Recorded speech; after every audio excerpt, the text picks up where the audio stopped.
Start with Brian with the bond refunding. So we're supposed to have Nick Falzione from PNC here today to talk about the refunding of the 2012 bond issue. That's the sale leaseback, and looks like he's not here, so it's going to be a very brief presentation. I think that he's here because I saw some guy wearing a suit walking over the floor. Brian, go ahead. Yeah, you want to grab it? Well, let's move to the next one, and while we're waiting for that to make sure. We'll move on to LERTA update. Mr. Harkins had asked about an update on LERTA, and I talked to Chris Corona from the mayor's office today, and he said that at this point, we have over 30 applications, or 30 permits that have been pulled on the new LERTA, and the total estimated construction cost is $6.4 million. So again, if we assume that the assessed value is about half of that, we're about 1 month in and about $3 million in assessed value. So we're well on our way to meeting the $20 million in 2 years. Is that about what was projected? I guess I'll admit, I'm just kind of see if the claims made at the time they were trying to persuade us to do it were accurate.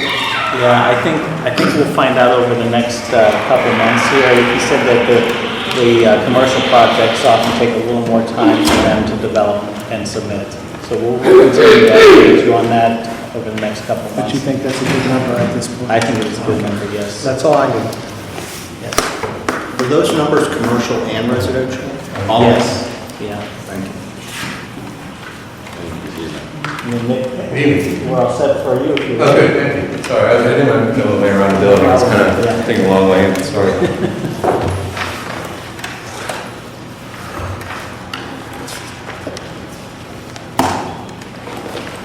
So if you recall, this bond issue was actually our sale leaseback that was issued in 2011, and it was in response to the budget crisis where when we had the $26 million deficit where we sold our non-instructional buildings to the, I think it's a general authority, is Yes. that correct? Henry? Yes.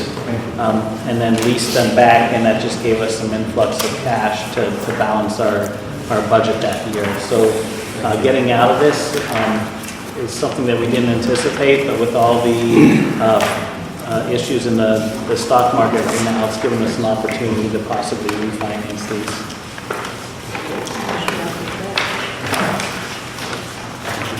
And Nick has been working with Mike Basics for a number of years. He's taking over because Mike just recently retired. Yes.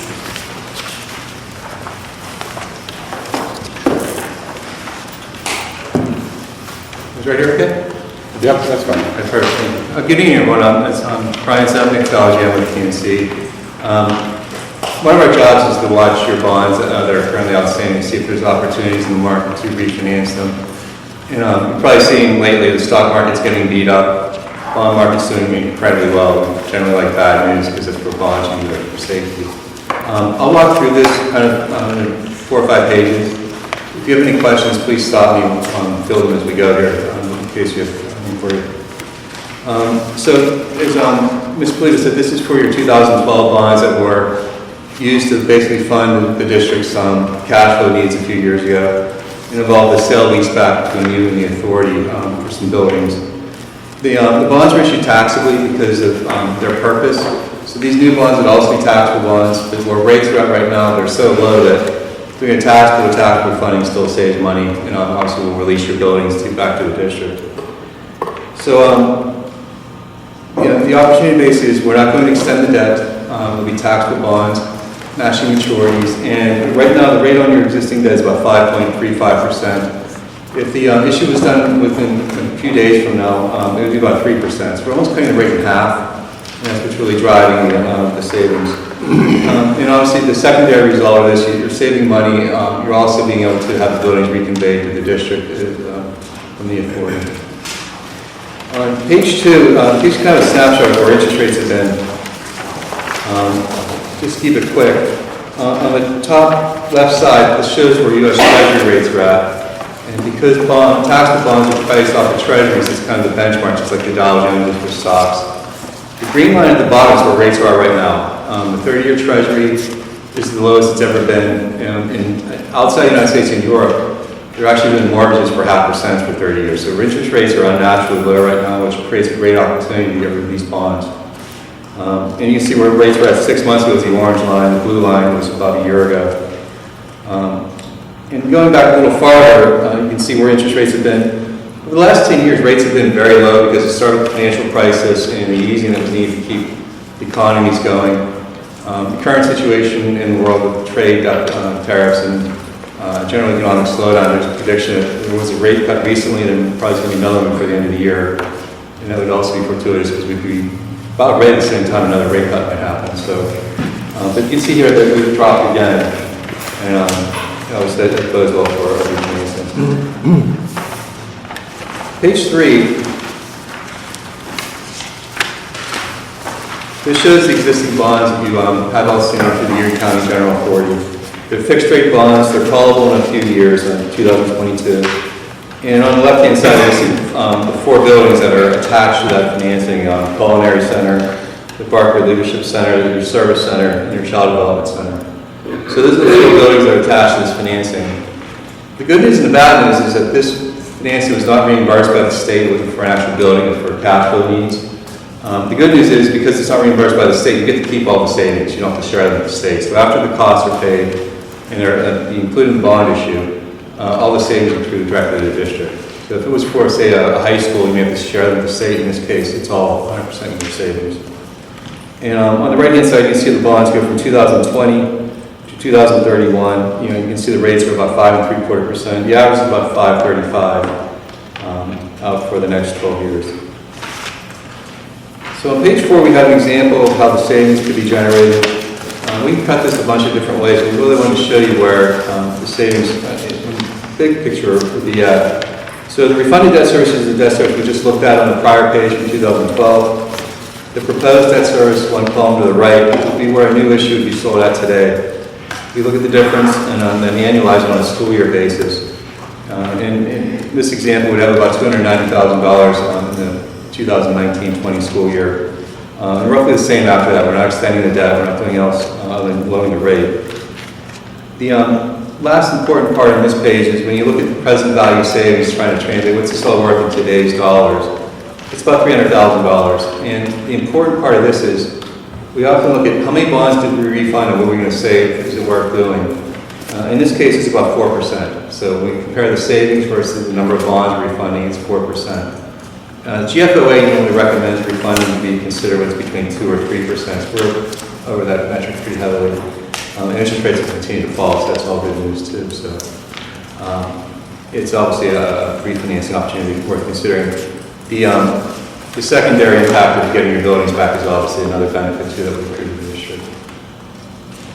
So that's the overall quick version of the opportunity. The pathway to get there is on page 5. There's a timetable. This is what we call, quote, a normal timetable. Because we just did a financing a few months ago, some of these steps can be truncated and done simultaneously, but this is how the normal flow would go. Obviously, we're here tonight to show you the opportunity. If you told us to move forward, it's not really a formal action, but really just a nodding of heads to say this is worth considering, please get going. Over the next few weeks, what we would do is we'd work with the administration to prepare an offering document, where we'd really just take the one from a few months ago, update it, make sure it all fits in, make it pertinent to this financing, and then circulate that right after Labor Day. We just had a rating conversation with S&P. We would just basically get them up to date over the last few months where the district's finances are, where your new budget's going to be at. And that would happen in the middle of September or so, end of September. And then sometime early October, mid-October, we'd be in a position to have a bond sale. And that would basically lock into the meeting date after mid-October. Once that happens, that orange date there, middle of October, everything's locked in. Your savings will be locked in, the rates are locked in, costs are known. And at that point, everything's done. We just have to send it to the state. It takes about 30 days for DCD to approve the financing. And we work with your councils to do that as well. But once that sale date happens, everything's locked in. It takes about 30 days later to close, and we have a closing right before Thanksgiving. So that's the opportunity. Obviously, rates are incredibly attractive right now. We want to bring this to your attention, and if you have any questions, we'd be obviously happy to answer them. What's our current rating? You have a triple B minus rating from S&P, B minus? triple B minus, Triple. and with a stable outlook. We also use the state's intercept program, and, excuse me, that allows us to have an A2 rating on the bond. This is going to sound like kind of stack the ratings up, and once we have the A2 rating, we can apply for bond insurance, and that would bring the bonds to a double A rating, and that's what we did on the last financing as well. So we kind of use a ladder of ratings to get the. Now, the actual rate will be established as October, Yeah, November. that's when it's exactly what it finalized. is. So we would have a rating call in the middle of September. It takes about 2 weeks for them to go through their committee. I would expect in the first week of October to have that rating either reaffirmed or an action on it, one way or another, but that's the normal time frame. And that's at market, whatever the rate is at that time. Yes, that's correct. So we could see a fluctuation. Possibly, yes. I wouldn't expect it to go down. If I had to put the house money on it, we'd probably have an outlook change or stable right now. The outlook change, if it was positive, means in the next year or two, you might see a rating upgrade. Sometimes that helps with the bond rate, especially in that category. The extra ratings, the A2 and the double A ratings, we wouldn't expect those to change. Those are more programmatic ratings for insurers. And how far out is that bond going to? 2031. So it has 12 years left to run on. Yes, sir. The new bond would be exactly the same maturity. And Nick and I have talked about a couple of different options, because the way it's structured here, all the savings is up front.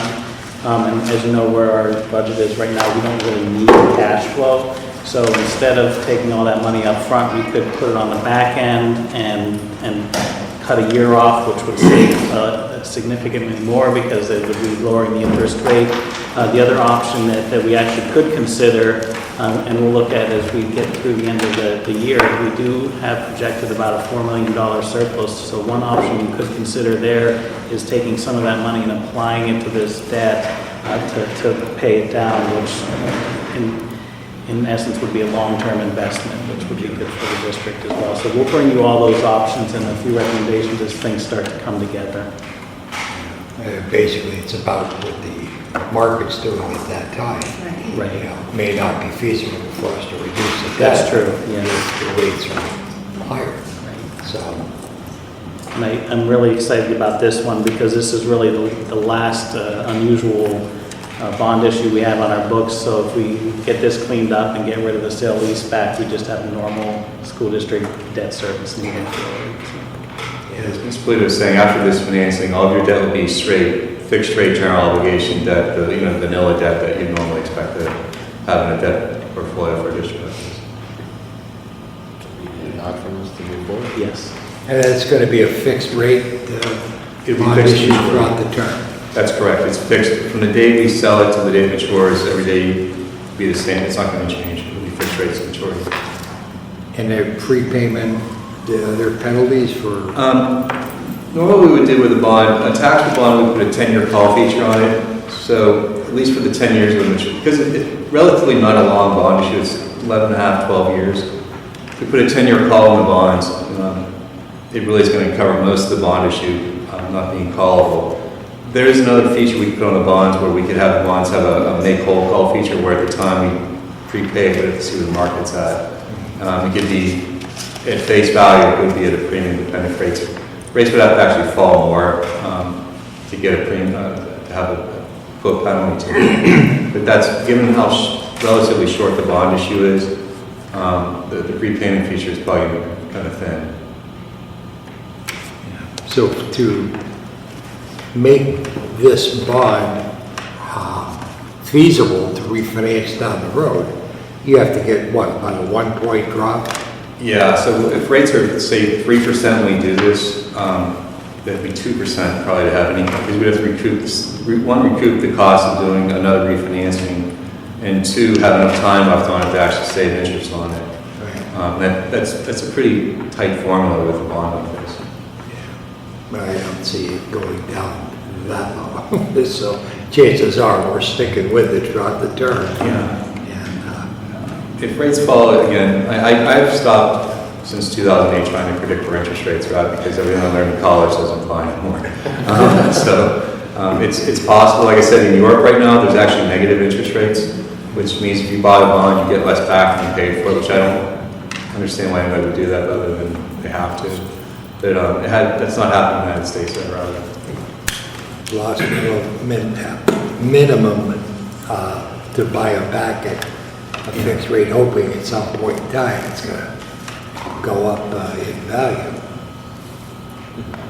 That's correct. I just don't know how to handicap that anymore. But I know right now rates are the lowest they've ever been. They went farther down when we wanted to prepay the bond, and it should be more or less a push because you're borrowing money cheaper, but you have to prepay the premium. So, Yeah, right. Thank you. well, If nothing else, we'll have just a little poll to see if we want to move forward in researching this. I think we should do it. I vote in favor of it. Proceed. Linda? Yes. Okay, I'm good with it. All right, thank you. well, thank you. Thanks, Tom. Yeah, Are there any other bonds that we could take a look at? that's the guy to ask. Yeah. That's the guy to ask. Yeah, are there any other bonds that we have that we can take advantage of? I don't think so. The ones we just did, obviously we're not going to refinance those. There's a series, I think, of some non-callable bonds we can't really do anything with. So this is, I think, the last immediately available opportunity for a bit. And obviously we would show it to, but I think this is probably the only opportunity on the table right now.